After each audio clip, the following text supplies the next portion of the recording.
This video is about my game Shadow Moon Syndicates, and as such, it's an instructional video and not a review.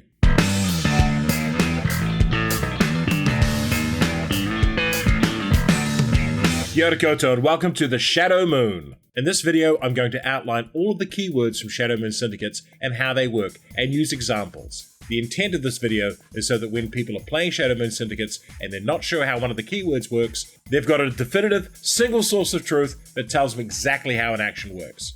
But first, a basic reminder of card play.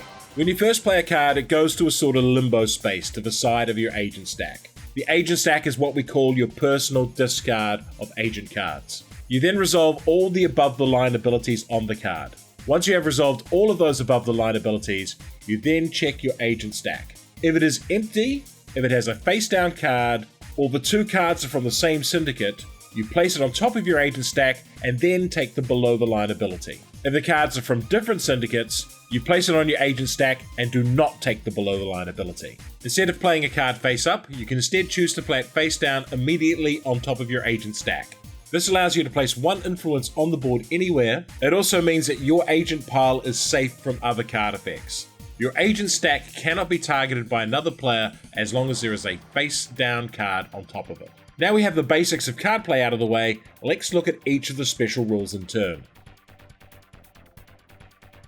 Add is the most simple keyword, and it features on just about every card in the game.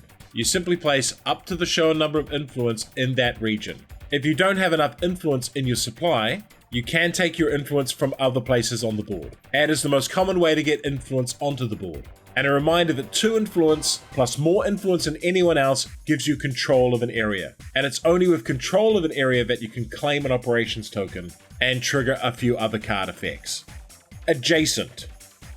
We'll use the same card as we did last time. First we added 2 to the spire. Then below the line it says we can add 1 adjacent to the spire. That is any region that borders the spire. So these ones here. And we're allowed to add 1 influence to one of those regions. Because it says adjacent, you cannot add it to the starting region. So in this case, we could not place a 3rd influence in Spire. Beguile. Beguile allows you to take the top card of any agent stack and move it to any other agent stack.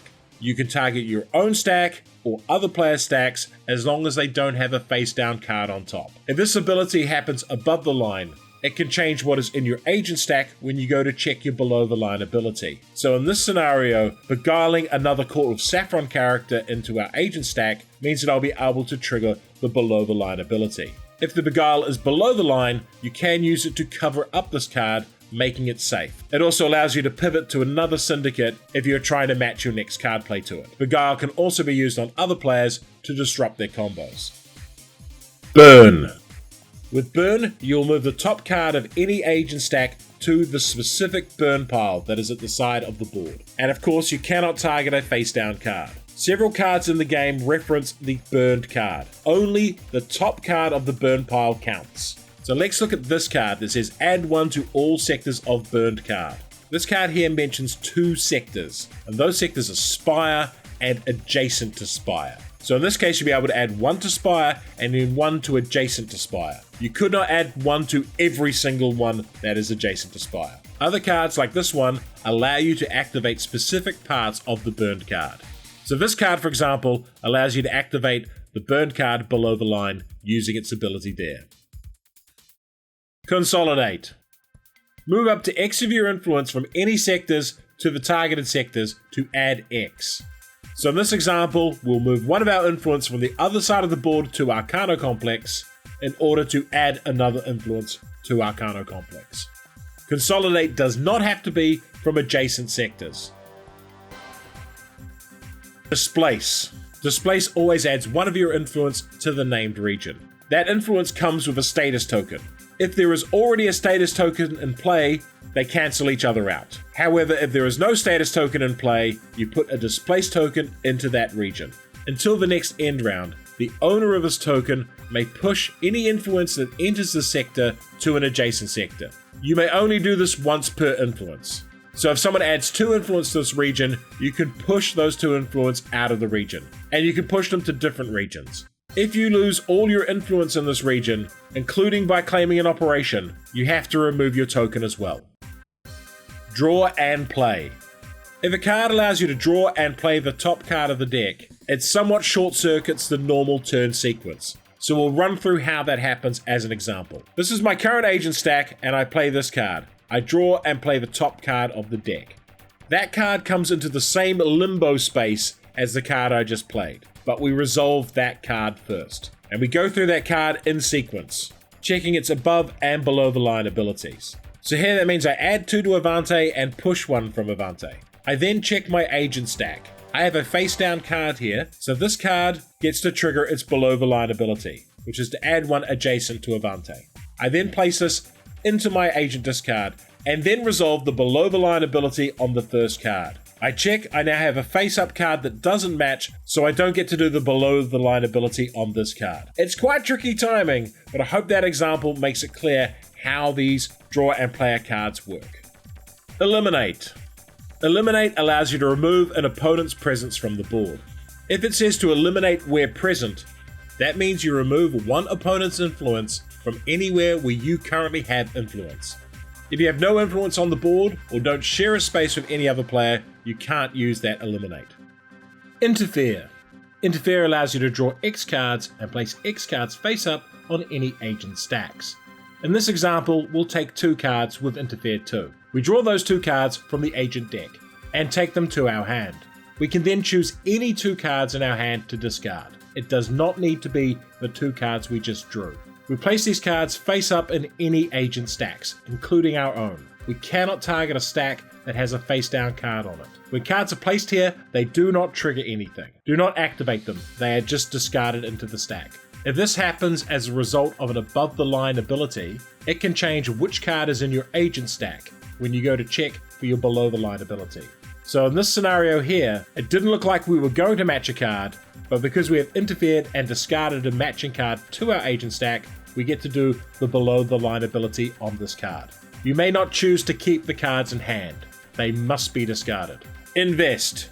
Invest adds 1 to the name sector. You then check to see if there is a status token in that sector already. Otherwise, add an invest token to your influence stack. While this token is in play, you may add 1 each turn your opponent's influence is increased in a sector. Like all status tokens, it's removed during the end phase, when another status token is placed, or if all your influence is removed from the sector, including when you spend all your influence to score an operations token. Lockdown. First, you add 1 influence to the region mentioned. If there is already a status marker in that sector, you remove it. Otherwise, you place a lockdown token with your influence. A player whose influence stack has a lockdown token on it cannot be targeted or impacted by any other player. You cannot be pushed, pulled, eliminated, or any other effect. You've absolutely secured this region. The only thing that will remove the lockdown token is the placement of another status token, or if you eliminate all your influence in this region, usually by paying for an operation token. Lockdown tokens are a great way to secure an area you really want to score. March. March has a minimum value. You must move at least X of your influence from one sector to an adjacent sector. You then eliminate 1 in either the sector you left or the sector you ended up in. March is a way to rapidly move influence stacks around the board, because while there is a minimum amount, there is no maximum amount. Like most things in this game, the eliminate 1 is optional. If there's no one in either of those sectors, you don't have to destroy 1 of your own influence. Opportunist. Opportunist allows you to add X to a sector that already has an operation token. So in this case, we can add 1 to any of these sectors. As operations tokens will get scored throughout the course of the game, Opportunist always allows you to be wherever the action is. Pull. Pull lets you move up to X influence into the targeted sector from adjacent sectors. Think of it like a magnet. Anywhere adjacent to the sector, you can pull influence in. You can pull other players' influence as well if you want to. Push. Push is the opposite of pull. It allows you to move up to X influence out of the targeted sector into adjacent sectors. If you have push 2, you don't have to move them to the same sector, and you also don't have to target your own influence. You can push other people's influence. Reanimate. Reanimate allows you to bring cards back from the burn pile.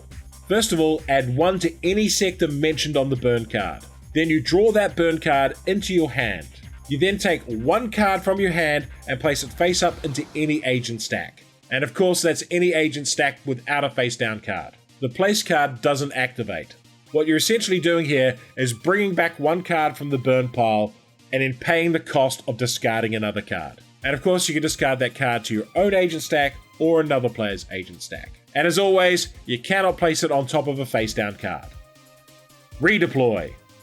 This allows you to remove X of your influence to add 2X across adjacent sectors. So if you redeploy one from the works, you have to lose one influence in the works.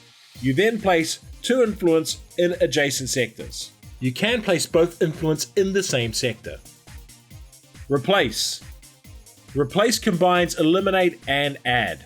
First you remove an opponent's influence and then you add your own in their place. This is obviously much stronger than eliminate or add by themselves. Riot. First you add one to the name sector. Then if there is already a status token in the sector, you remove that status token. Otherwise, you add a Riot token to your stack of influence. While this token is in play, instead of specified sectors, the owner of the token may always choose to target this sector with their actions. So if we have a Riot token sitting here, and we play this card, which would normally add 2 to Biodivision, and 1 adjacent to Biodivision, we could choose Spire, which is where the Riot token is, to be the target for any of these effects. So in this case, we'll add 2 to the Spire. And then for our below the line effect, we will choose not to use the Riot token and add 1 adjacent to Biodivision. In this case, that's the Spire again. Sacrifice. This allows you to draw a card from the agent deck. Then place any card from your hand onto the top of the burn pile. It does not need to be the card you just drew. Then add 1 to any sector mentioned on the burn card. In this case, the card mentions Corpsec or adjacent to Corpsec, so we can place 1 influence in either Corpsec or any sector adjacent to it. Ship. Ship allows you to move X influence from the name sector to any other sector. So in this case, we're allowed to ship 2 influence from Avante, and we can place that in any other sector on the board. This influence does not need to be our influence. So you can either use this to redeploy rapidly or to push people out of an area. Spend. Remove any number of your influence from the targeted sector. The number you remove determines the value of X for the next action you take. So in this example, we spend 3 from Arcano Complex to add 1 in 4 unique sectors. It's a great way to spread our influence out. In all cases, X can be 0. So you could play this card, spend 0 Arcano Complex, and add 1 in 1 unique sector. Strengthen. Strengthen requires that you have control already in the sector. If you do have control, you then add that amount of influence to that sector. If you do not currently have control, you cannot add anything with Strengthen. Transfer. Transfer allows you to move up to X influence across any adjacent border. This influence does not need to be your own influence, nor does each transfer have to happen at the same locations. So with this card here, you can make 3 discrete transfers of your influence and other people's influence. Usurp. Usurp can only be played if you don't have control. You then pull X into the region and add X to the targeted region. If you have no influence to pull into the region, you still get to add your influence. Hopefully that helps clarify a whole bunch of rules things for Shadow Moon Syndicates. If you have any further questions, please leave them in the comments below. And until next time, take care everyone.